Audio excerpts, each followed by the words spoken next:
Hi hello ನಮಸ್ಕಾರ ಸ್ನೇಹಿತರೆ, ಮಸ್ ಕನ್ನಡ ನ್ಯೂಸ್ ಯೂಟ್ಯೂಬ್ ಚಾನಲ್ಗೆ ನಿಮ್ಮೆಲ್ಲರಿಗೆ ಸ್ವಾಗತ. ಕಲರ್ಸ್ ಕನ್ನಡ ವಾಹಿನಿಯಲ್ಲಿ ಸಂಜೆ 6 ಗಂಟೆಗೆ ಪ್ರಸಾರವಾಗುತ್ತಿರುವ ಯಜಮಾನ ಧಾರಾವಾಹಿಯು ತನ್ನ ಕತೆಗೆ ವಿದಾಯವನ್ನು ಹೇಳಿದೆ. ಈ ಧಾರಾವಾಹಿ ಮುಕ್ತಾಯ ಕಾಣಲು ಕಾರಣಗಳು ಏನೇನಿರಬಹುದು ಎಂಬುದನ್ನು ಇಂದಿನ ವಿಡಿಯೋದಲ್ಲಿ ತಿಳಿದುಕೊಂಡು ಬರೋಣ. ಮೊದಲವರೆಗೆ ನಮ್ಮ ವಿಡಿಯೋ ನೋಡ್ತಿದ್ದರೆ ಉಚಿತವಾಗಿ ಸಬ್ಸ್ಕ್ರೈಬ್ ಮಾಡಿಕೊಂಡು ಪಕ್ಕದಲ್ಲಿರೋ ಬೆಲ್ಲೈಕನ್ ಮೇಲೆ ಪ್ರೆಸ್ ಮಾಡಿ. ನೀವು ಸಹಿತ ಕನ್ನಡದ ಧಾರಾವಾಹಿಗಳನ್ನು ಇಷ್ಟಪಡ್ತಿದ್ದರೆ ಈ ವಿಡಿಯೋಗೆ ತಪ್ಪದೇ ಒಂದು ಲೈಕ್ ಮಾಡಿ. KS ರಾಮಜಿ ಅವರ ನಿರ್ಮಾಣದಲ್ಲಿ ಮೂಡಿ ಬರುತ್ತಿದ್ದ ಯಜಮಾನ ಧಾರಾವಾಹಿಯು ಆರಂಭದಲ್ಲಿ ಒಳ್ಳೆಯ TRP ಪಡೆದುಕೊಂಡರೂ ಸಹಿತ ನಂತರ ಈ ಧಾರಾವಾಹಿಯು ನಿರೀಕ್ಷಿತ TRP ಪಡೆದುಕೊಳ್ಳಲಿಲ್ಲ. ಇದಕ್ಕೆ ಪ್ರಮುಖ ಕಾರಣವೆಂದರೆ ಕಥೆಯಲ್ಲಿ ಯಾವುದೇ ಹೊಸತನ ಇಲ್ಲದೇ ಇರುವುದು ಮತ್ತು ನಿಧಾನಗತಿಯಲ್ಲಿ ಕತೆ ಸಾಗುತ್ತಿರುವ ಕಾರಣಕ್ಕಾಗಿ ಈ ಧಾರಾವಾಹಿಯು ಪ್ರೇಕ್ಷಕರಿಗೆ ಬೇಸರವನ್ನು ತರಿಸಿತೆಂದೇ ಹೇಳಬಹುದು.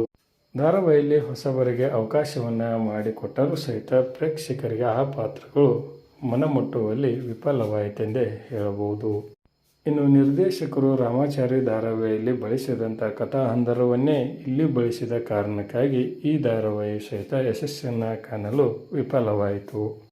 ಇನ್ನು ಅನೇಕ ಬಾರಿ ಸಮಯದ ಬದಲಾವಣೆ ಆದಾಗಿನಿಂದಲೂ ಸಹಿತ ಪ್ರೇಕ್ಷಕರ ಸಂಖ್ಯೆ ಕುಗ್ಗುತ್ತಾ ಹೊರಟಿತು ಎಂದೇ ಹೇಳಬಹುದು.